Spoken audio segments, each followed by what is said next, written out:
Friends, क्या आपको पता है कि टीबी के ट्रीटमेंट में एक न्यू होप आई है बिडाकुलिन दवाई के द्वारा। तो बिडाकुलिन एक टीबी की एकदम न्यू दवाई है जिससे कि टीबी के ट्रीटमेंट का जो कोर्स है वो 24 महीने से घट के 18 महीने हो गया है, और जो शॉर्ट कोर्स ट्रीटमेंट है 6 महीने वाला वो भी सक्सेस होने के चांसेस ज़्यादा हो गए हैं बिडाकुलिन की वजह से। तो आज का वीडियो मैं बिडाकुलिन पे लेकर के आया हूँ। तो बिडाकुलिन क्या दवाई होती है? ये एमडीआर और एक्सडीआर टीबी के ट्रीटमेंट में यूज़ करी जाती है, क्योंकि एमडीआर एक्सडीआर टीबी के ट्रीटमेंट में कई सारी दवाइयाँ होती हैं जिनके साइड इफ़ेक्ट्स बहुत ज़्यादा होते हैं। तो हमें एक ऐसी दवाई बहुत लंबे समय से चाहिए थी जो कि टीबी के ट्रीटमेंट का कोर्स कम कर दे और कुछ दवाइयों के नंबर कम कर दे और हाईली इफ़ेक्टिव दवाई हो। तो ये एक हाईली इफ़ेक्टिव दवाई है। इसकी जो टी हाफ होती है वो 5.5 महीने होती है, यानी कि अगर कोई पेशेंट आज ले रहा है बिडाकुलिन तो लगभग 5.5 महीने में उसके बॉडी में उसकी जो क्वांटिटी है वो आधी होगी, ठीक है, और उसके बाद भी कई महीने तक शरीर में मौजूद रहेगी। तो इसकी वजह से फिर कोर्स छोटा हो जाता है। और ये जो एक्सक्रीट होती है ये फीकल रूट के थ्रू होती है, जो हमारी लेट्रिन होती है उसके थ्रू जो बचा हुआ मेटाबॉलिज्म के बाद में जो बचा हुआ मटेरियल होता है वो हमारे फीकल मैटर में इसका निकलता है।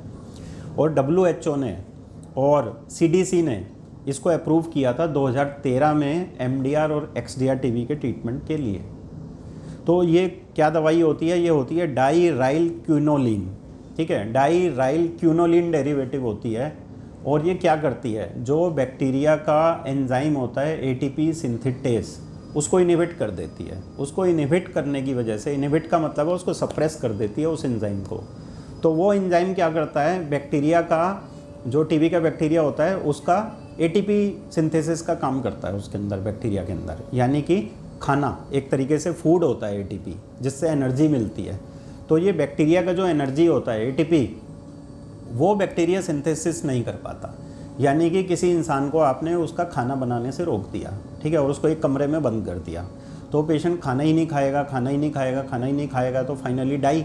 ऐसे ही बैक्टीरिया जो है उसको एटीपी सिंथेसिस नहीं करने देती ये दवाई। तो बिना एटीपी की कमी की वजह से उसमें फिर एनर्जी रिलीज़ नहीं हो पाएगी, बैक्टीरिया काम नहीं कर पाएगा और फाइनली बैक्टीरिया टीबी का मर जाएगा।